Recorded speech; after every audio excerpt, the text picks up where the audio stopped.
მოგესალმებით, ძვირფასო მსმენელებო. ეთერშია თეთრი კარავი და მე მისი ერთ-ერთი წამყვანი ბატონი დიმიტრი გახლავართ. კატოს ბაბუა. თქვენი თხოვნით რამოდენიმე გადაცემას ისევ მე გავუძღვები და შეგახსენებთ, რომ ჩვენი ეთერი კვლავ თქვენს განკარგულებაშია. დაგვირეკეთ, ან გამოგვიგზავნეთ ხმოვანი წერილები. გადავწყვიტეთ, რომ დღეს თავისუფალი ეთერი გქონდეს და ყველაფერი თქვენზეა, დღევანდელი განწყობაც და თემაც. აბა, ველოდებით, ვინ იქნება პირველი?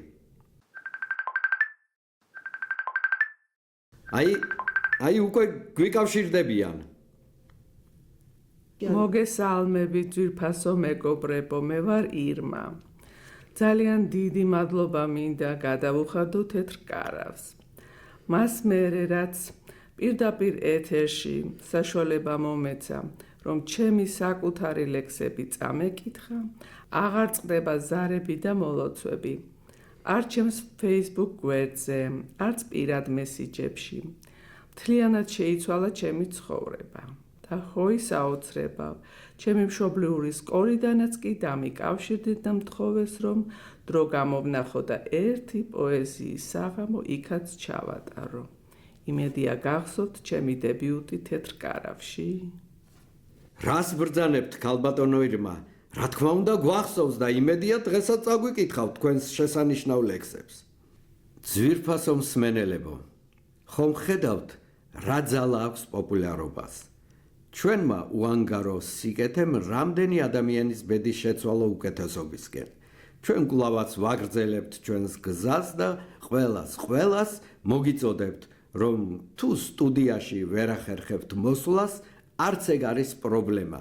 ჩაწერეთ თქვენი ლექსები თუ მოთხრობები და გამოგვიგზავნეთ თეთრ კარავში, გპირდებით, რომ თქვენი არც ერთი გზავნილი არ დარჩება ყურადღების მიღმა. აბა, გისმენთ? დიახ, დიდი სიამოვნებით. დღევანდელი ჩემი ლექსი ეძღვნება ჩემ მშობლიურ სკოლას და პირველად თქვენ ეთერში გავაჟღერებ. აბა, გისმენთ დიდი ყურადღებით. თეთრი ბაფთებით მივუყვები სკოლის დერეფანს, გულის ფანცქალით ავირბინე საფეხურები, გაივლის წლები და ამ კედლებს ემახსოვრებად ჩემი ცხოვრების უჩინარი ნაფეხურები. ყველა ნაბიჯი, ყოველი სიტყვა, რაც დამცდენია, რაც თქვი ან ვერ თქვი, არც ისინი დაავიწყდება. ჩემი პირველი ცრემლიც ახსოვთ, ვიცი ამ კედლებს, პირველი კოცნა და პირველი თავდავიწყებაც. თეთრი ბაფთებით მივუყვები სკოლის დერეფანს, გულის ფანცქალით ავირბინე საფეხურები. ბრავო, დიდი მადლობა, არაჩვეულებრივი იყო.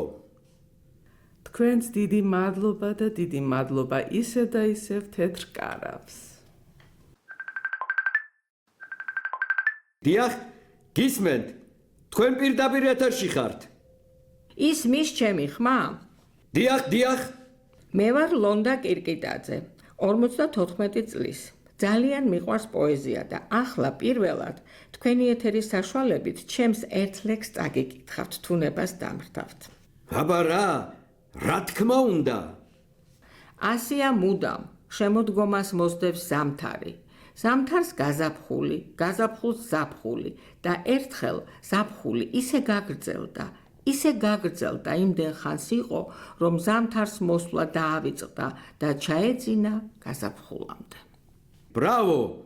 ბრავო, მართლაც შესანიშნავი ლექსი იყო. დიდი მადლობა დღევანდელი პოეტური ეთერისთვის ჩვენს არაჩვეულებრივ ქალბატონებს, ქალბატონ ირმას და ქალბატონ ლონდას. გონი ძალიან კარგი გადაცემა გამოგვივიდა. არ შეიძლება სულ პრობლემებზე და გასაჭირზე ლაპარაკი. ზოგჯერ ცხოვრება უნდა გავიხალისოთ და ერთმანეთს კარგი ამბები მოუყვეთ და გავუზიაროთ. აბა რა? ჩვენი საეთერო დრო ამოიწურა, მეგობრებო. მე ერთი კვირით გემშვიდობებით. აბა, მომავალ შეხვედრამდე.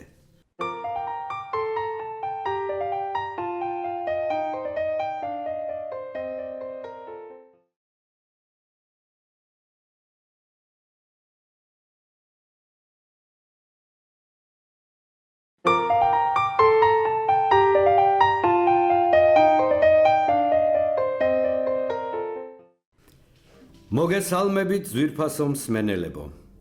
ეს თეთრი კარავია და დღევანდელ გადაცემას მე გავუძღვები, ბატონი დიმიტრი, კატოს ბაბუა.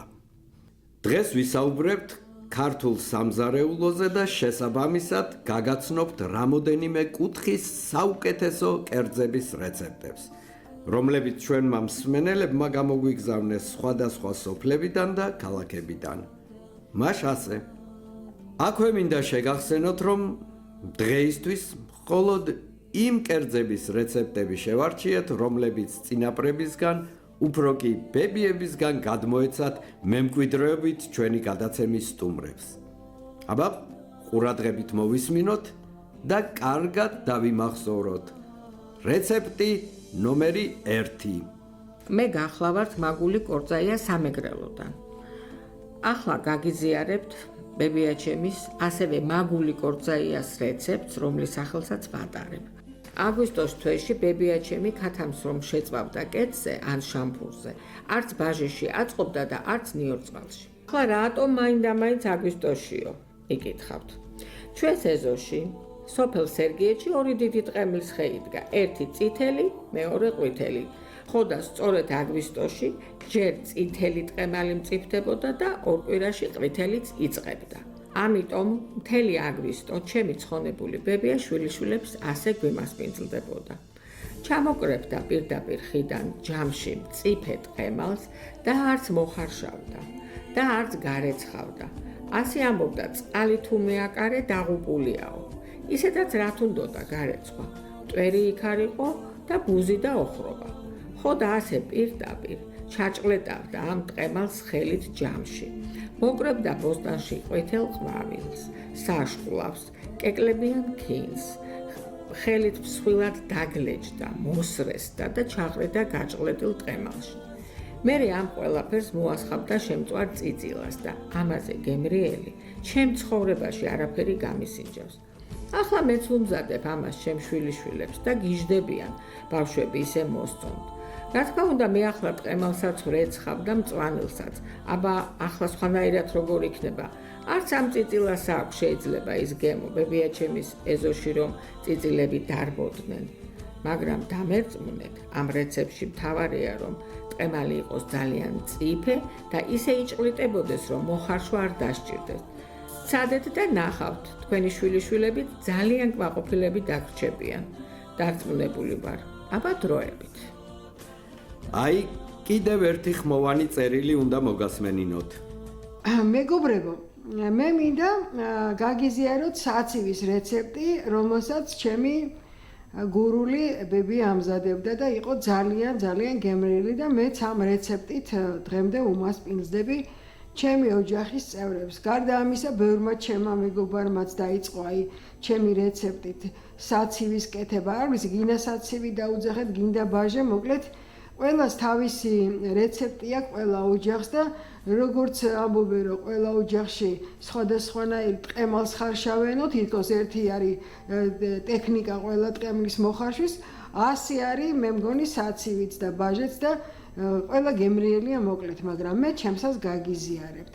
ესე იგი, ქათამს რომ გავრეცხავთ, უნდა შემოვდგათ შემდეგ ქვაბით, წყალი უნდა ფარავდეს და შიგ მხოლოდ ერთი ხახვი უნდა ჩავაგდოთ და დაფნის ფოთოლი. სანამ მოიხარშება, აი ცოტა რომ დააკლდება მოხარშვა, გადმოვიღებთ და შემდეგ აი ამ ქათამს შევდგამთ გასქურაში, რომ კარგად შეიბრაწოს.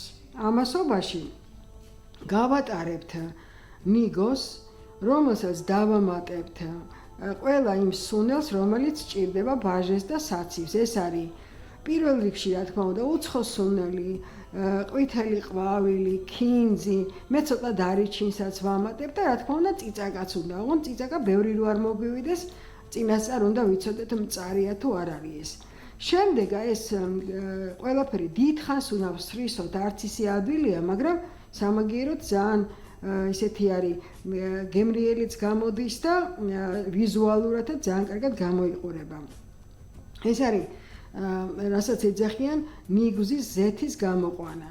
როგორც კი ნიგოზიდან ზეთი გამოვა, შემდეგ ამ ზეთს ცალკე გადავწურავთ, ცალკე ჭურჭელში მოვათავსებთ და ჩვენს გატარებულ იმას მასას ვამატებთ ქათმის ბულიონს. ეს ქათმის ბულიონი ნელ-ნელა უნდა შევურიოთ ამ ყველაფერს და როგორც კი უკვე კარგად შეერევა, გირჩევთ რომ ძალიან არ გაათხელოთ, იმიტომ რომ რა თქმა უნდა ამას ყველაფერს ღომთან ერთად მიირთმევ და უნდა ცოტა სქლათ უნდა ედებოდეს ეს ყველაფერი ღომს. აი ამის შემდეგ ამ დავჭრით ქათამს ნაჭრებად ჩავდებთ სპეციალურ ჭურჭელში, რომელიც თქვენ გაქვთ მომზადებული, მოვასხამთ ზემოდან ჯერ გამზადებულ ბაჟეს და შემდეგ ჩვენ წინასწარ გამოწურულ ნიგზის ზეთს. არაჩვეულებრივი გამოდის და გირჩევთ რომ გააკეთოთ და შემდეგ თქვენი რეცეპტებიც გაგვიზიაროთ. დიდი მადლობა ყურადღებისთვის. დიდი მადლობა. მგონი დღეს ძალიან გემრიელი გადაცემა გამოგვივიდა. აბა, მომავალ შეხვედრამდე.